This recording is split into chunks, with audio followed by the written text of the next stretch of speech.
Healing with near-infrared, NIR, light, and ultraviolet blood irradiation, UBI. Avoiding the sun damages our health, but near-infrared exposure and ultraviolet blood irradiation can correct this. Sunbathing at midday is likely better, but is not always available. I start this with a quote from Richard Feynman. Study hard what interests you the most in the most undisciplined, irreverent, and original manner possible. Part 1. Near-infrared light treatments. And I have an image of a book, Red Light Therapy. And my comment about it is, I read this excellent, heavily referenced book to prepare this post. It has 3,600 Amazon ratings, averaging 4.5 stars. It contains technical information, but is well written for those who may not be technically inclined. For example, he describes wattage, mitochondria, nitric oxide, and cytochrome C oxidase, but you do not have to learn about them to benefit from reading it. If you decide to get an ultraviolet light, this book is required reading, and the Kindle version is only $2.99. Author Witten recommends certain red lights, but Sauna Space, which sells the red light sauna that I use, is not at the top of his list. I respect Mr. Witten's opinions, but as always, make your own decisions. A chart showing the electromagnetic spectrum follows. The short, high-frequency waves on the left have far more energy, and the long waves on the right are used for communication. The narrow visible light band is in the middle, ultraviolet and infrared on either side of this. Exposure to these two wavelengths usually vastly improves health. Even though ultraviolet, UV, barely penetrates the skin, its, quote, UVB part stimulates vitamin D synthesis.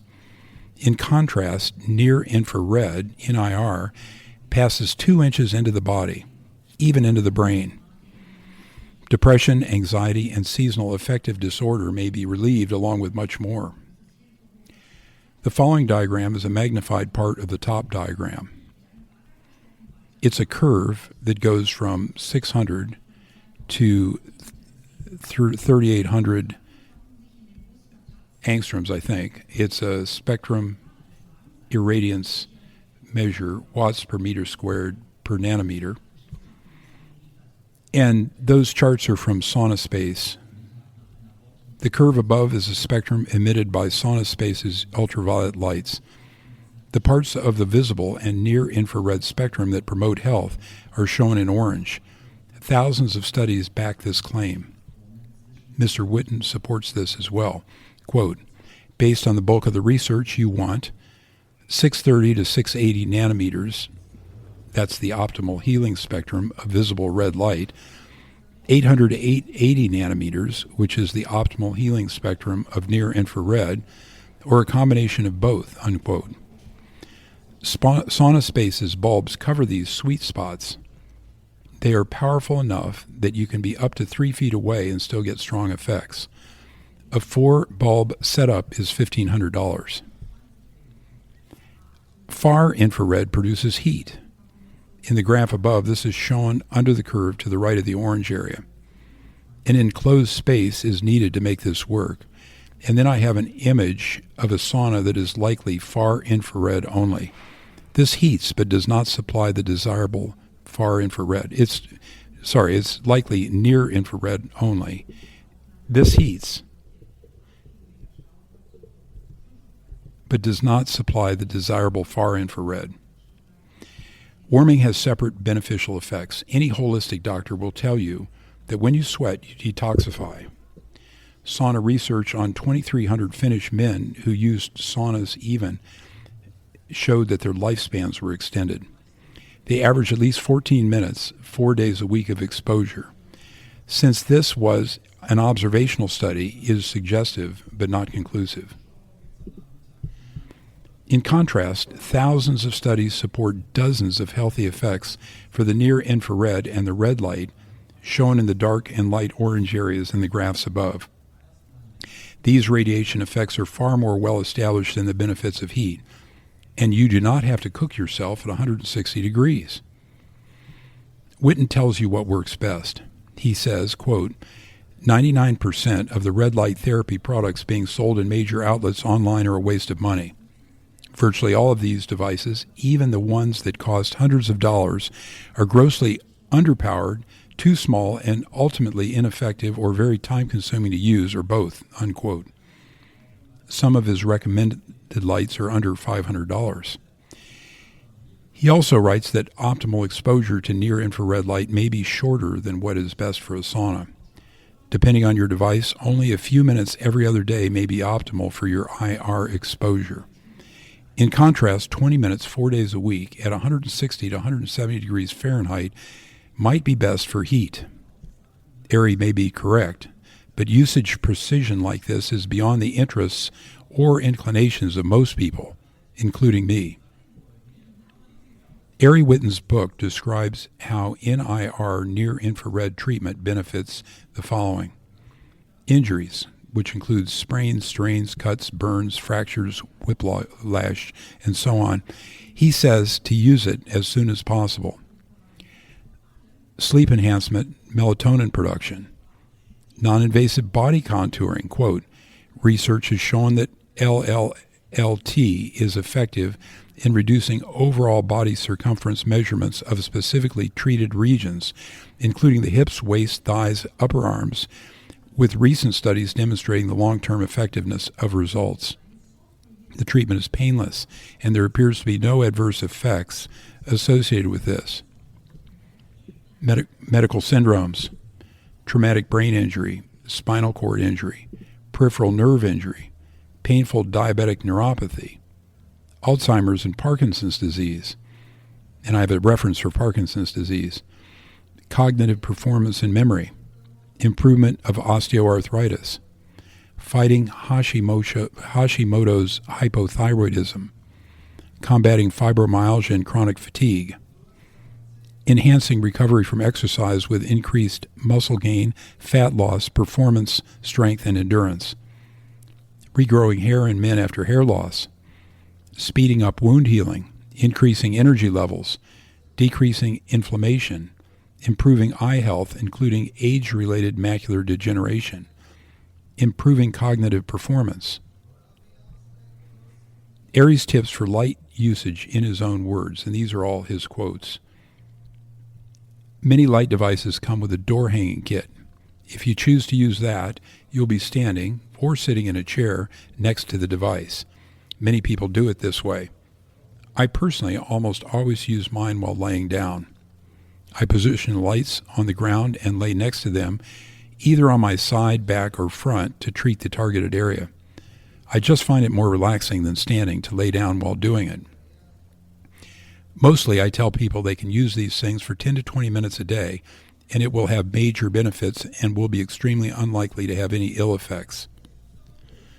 My hunch is that optimal treatment times are probably once every other day to once per day at the most. I personally do it every other day because that's what I believe will turn out to be optimal. A number of studies have shown that by overdoing the dose, you negate the benefits. If anything, the research indicates that smaller, more conservative doses are superior to very large doses. I know some people who have used red light therapy for decades and believe that it's very hard to realistically overdo it in a way that negates the benefits, however. Moving further than about 3 feet from the light as a general rule, and you'll get little to no effect on anything below the surface of the skin. And that's using a powerful light. Many lights won't provide effective doses beyond just 12 inches away. The sweet spot is generally between 6 and 36 inches. Why does it work? And this is a quote from his book again.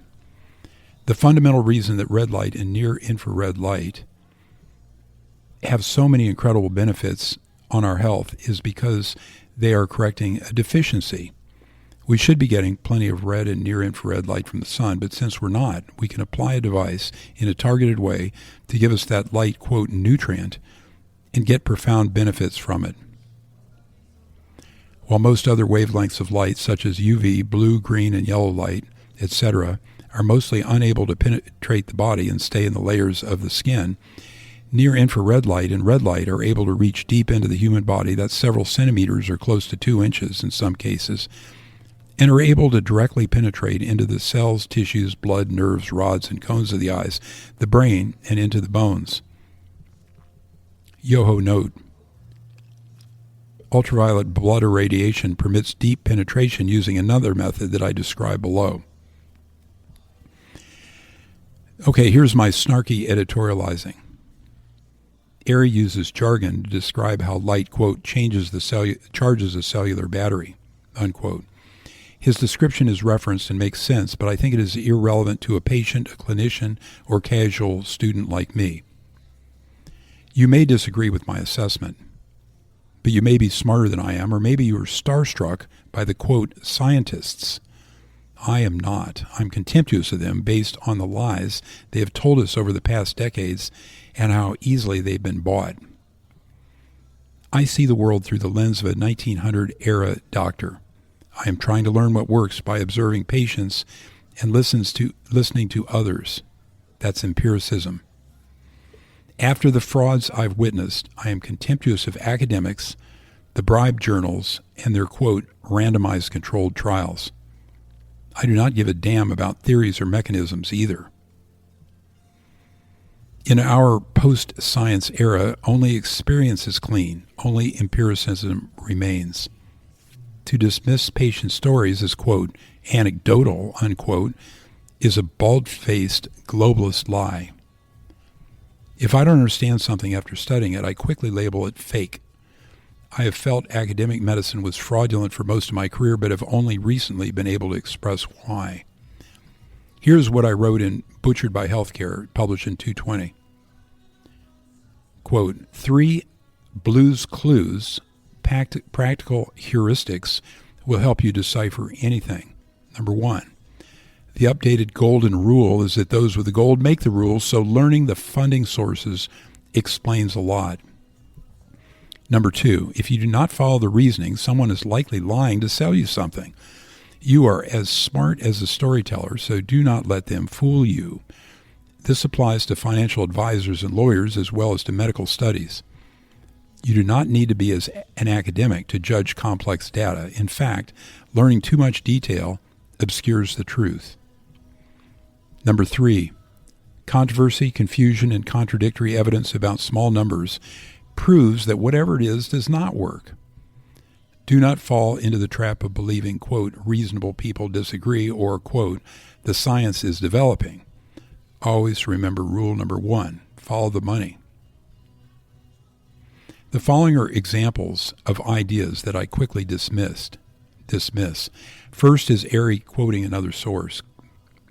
Thus we feel justified to assume that the red/NIR irradiation upregulates ATP turnover by reducing the viscosity of the nanoscopic interfacial water layers, which seem to control the efficiency of the mitochondrial nanomotor. Based on their findings, the researchers of this 2015 study suggest that it may be due, partly or mostly, to how light affects the water viscosity in the mitochondria and allows for easier rotation of the ATP synthase pump, unquote. Now, this refers to a fashionable recent theory. I heard enough of this gibberish in medical school, so give me a break now. The following is interesting. Although Witten cites references, I remain doubtful. Quote, a recent study has actually found that other organisms, including mammals that are biologically very similar to humans, like rodents and pigs, have now been shown to be capable of taking up chlorophyll metabolites into their mitochondria and using those metabolites to capture sunlight energy and amplify cellular energy production. The research suggests that some animals can use these chlorophyll metabolites to speed up the rate of energy production and increase the overall volume of ATP produced by fairly large amounts in many cases. Here is a chunk of the abstract from this fascinating study. Quote, sunlight is the most abundant energy source on the planet. However, the ability to... I don't have to finish this. You get the idea. With all the studies we have to ignore now, these ideas seem like prime candidates. So Airy concludes in his book the following, which I thought is a good conclusion for this part of my essay. Quote, today, research into the power of red light to improve health and treat disease is rapidly gaining momentum.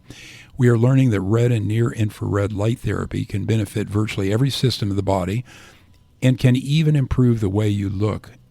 It can help you to shed inches of fat, reduce the signs of aging, regrow hair, increase the results you get from your workouts, reduce pain, speed healing, boost hormonal health, and lower inflammation. Red and near-infrared light therapy is offering a new, completely safe and non-invasive alternative to various anti-aging skin surgeries, Botox injections, and more abrasive chemical peels. And for combating skin aging, red and near-infrared light is an extraordinarily powerful tool. After you get one of these lights, you can immediately start using it too.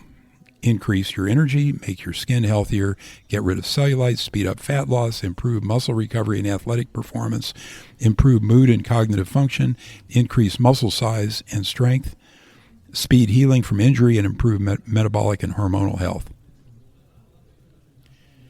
Witten tells you which lights he recommends. Most manufacturers give customers 15% off when using his affiliate code, which more than reimburses them for the book. Witten is also paid for each purchase, which is a conflict of interest. To his credit, he discloses this, and his sincerity shines through. So I've got references for near-infrared light, including an academic book and where to buy some of the bulbs. And then this is part 2, which is ultraviolet blood irradiation, UBI, and this material just bent my thinking even more. And I read a book called The Invisible Cure, Fix Your Immune System, Fix Your Body, by Tom Lowe, published in 2021, which I thought was a fantastic introduction, and it was heavily referenced.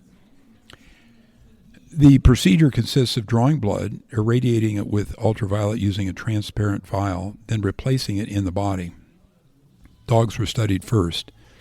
These were purposefully infected with staph bacteria. Then the researchers treated their entire blood volume. But they all died within a week. After several years of murdering dogs, the experimenter accidentally used only a small amount of blood from one of the animals. It survived, and the infection was cured. The result was replicated thousands of times in humans, and UBI, ultraviolet blood irradiation, evolved into an accepted therapy. Only about 60 cc's of blood is now used. It is drawn out of a vein, mixed with heparin so it does not clot, and passed through a transparent quartz chamber called a cuvette. As this happens, ultraviolet, not infrared, ultraviolet radiation is shown through the blood and then the blood is replaced into the body.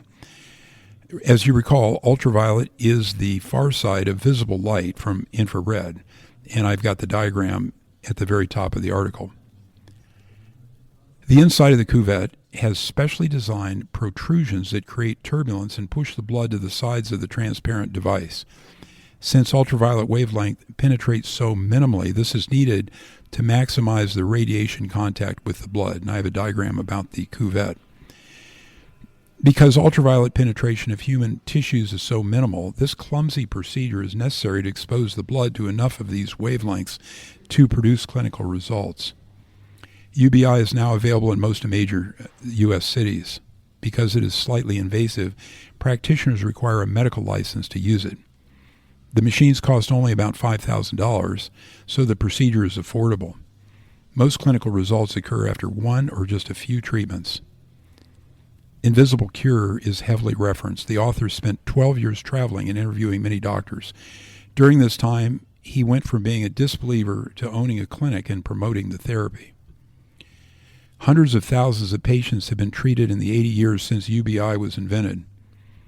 Over 1,000 studies have been published, and about 500 U.S. doctors now use it. Virtually no harmful effects have ever been reported from UBI, and the efficacy rate is 60 to 80%. Response has been seen in 60 diverse conditions. Some of the disorders that have been successfully treated with UBI include the following. Again, this is from Invisible Cure.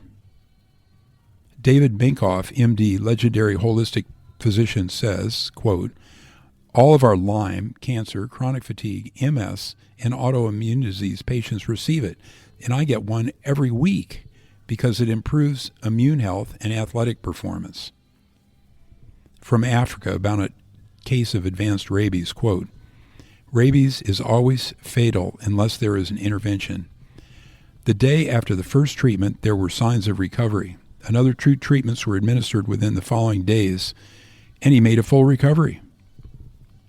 Reports of cures for cancer, tachycardia, shingles, asthma, infections, chronic pain, MS. Inactivation of snake venoms.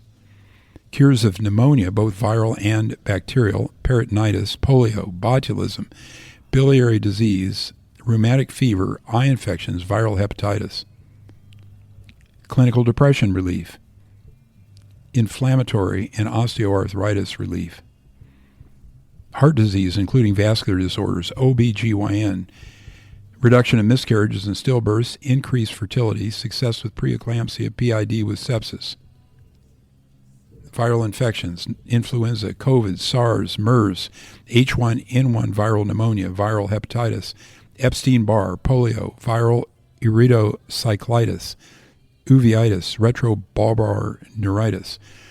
Shingles pain is almost always reduced after one or two treatments. And I've listed the UBI studies. Thousands of hospitalized patients were treated with UBI from the 1930s through the 1950s.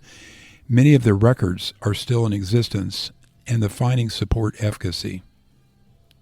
A 2016 review of UBI by Michael Hamblin of Massachusetts General Hospital described the treatment of multi-drug resistant gram-positive and gram-negative bacteria in patients at risk of death from sepsis. He also treated COVID and pneumonia. He and his colleagues produced over 350 peer-reviewed studies. UBI has been studied in treating pneumococcus, staphylococcus, streptococcus, and other microbes. Treatment groups recovered 5 to 7 days sooner. Measures of blood health improved, including an increase of nearly a third in red blood cell formation. Chronic active hepatitis with cirrhosis study, survivorship improved. Acute rheumatic heart disease, success in 22 successive cases. Tuberculosis study of 222 hospitalized patients, 100% cure rate for the group with standard therapy plus UBI. Bacterial infections, 40 studies from the 1940s to 2002. Osteomyelitis, strep, staph, E. coli, nosocomial, quote, superbugs, pneumonia, meningitis, typhoid, Lyme. History. Emmett Knott was a Seattle physicist and X-ray dealer. He started experimenting in 1923 and patented his treatment in 1927. The first human experiment was performed in 1928 to treat hemolytic streptococcus. It was the same bacteria injected into dogs in the original experiments. The human patient was near death from a septic abortion. She had chills, high fever, abdominal pain, and a foul-smelling vaginal discharge. After UBI, she recovered rapidly, and other successes followed. The 1920s were before antibiotics. Infectious disease was widespread. Heliotherapy, which is sunlight, was standard practice for tuberculosis. Dr. Walter Udy used this and claimed a nearly 100% cure rate for erysipelas, a superficial strep cellulitis.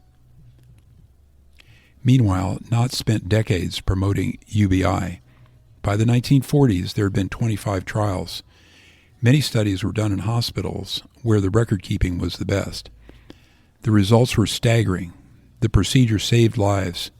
Even today, many disorders that do not respond to drugs improve with ultraviolet blood irradiation. The American Medical Association, AMA, concealed and sidelined UBI.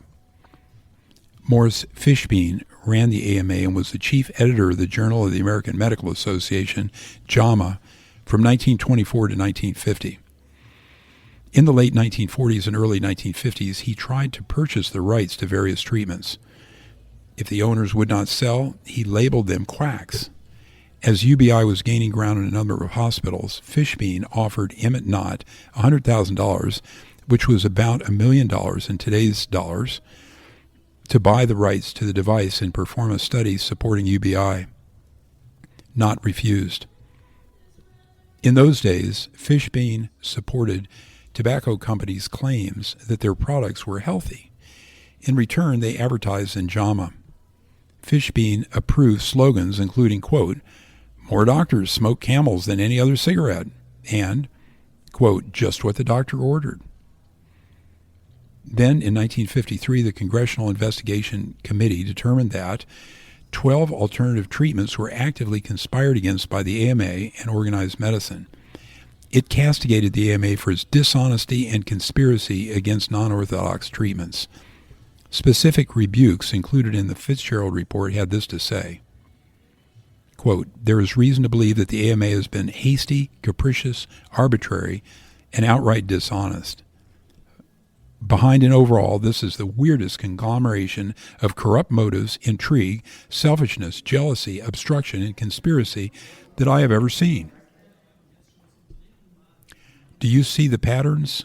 Fishbein was willing to promote cigarette smoking as healthy, and tobacco companies continued this marketing for another half-century.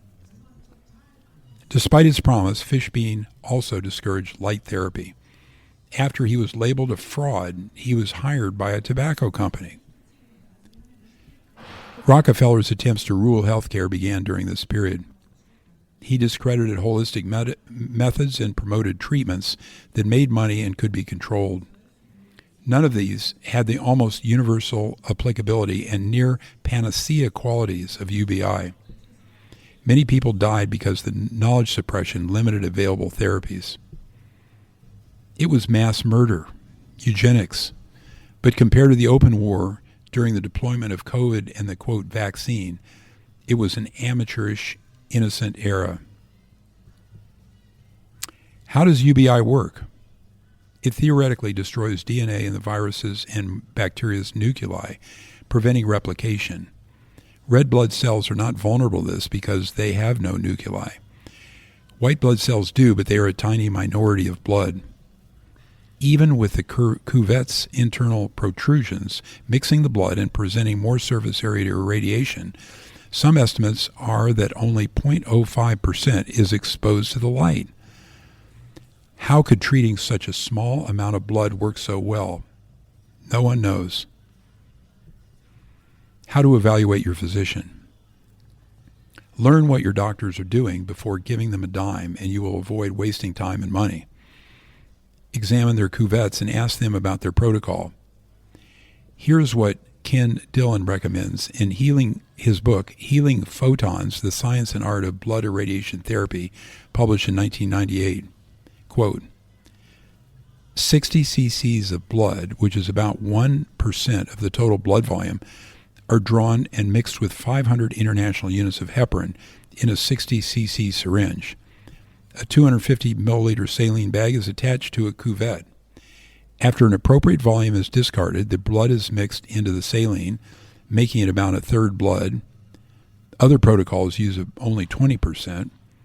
The cuvette is placed in the UBL machine, and the drip speed is set to 10 milliliters a minute. The blood mixture returns to the patient after it goes by the light in the machine. It takes about 30 minutes. How many treatments are needed? Between 1933 and 1952, Knott's therapy was used for thousands of patients. Many had only one treatment and recovered. Polio, acute hepatitis, pyogenic, that's pus-producing, infections, pneumonia, tuberculosis, pelvic inflammatory, disease associated with pregnancy, and septicemia have all been cured after only 3 or 4 treatments. The reference is invisiblecure.com. And here's my editorial. Reviewing UBI and NIR, near-infrared treatments, I was stunned by how well both light treatments work.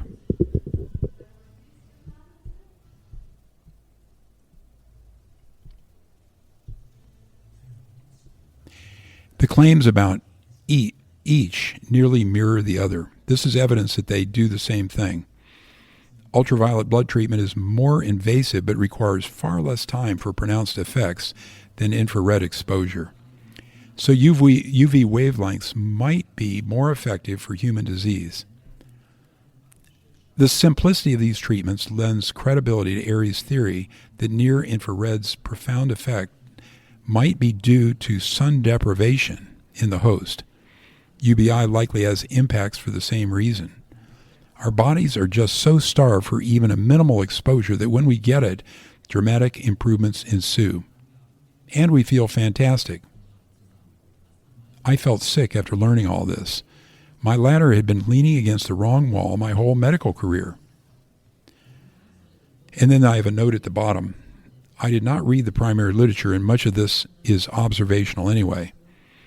Nevertheless, the weight of evidence favoring these treatments is credible.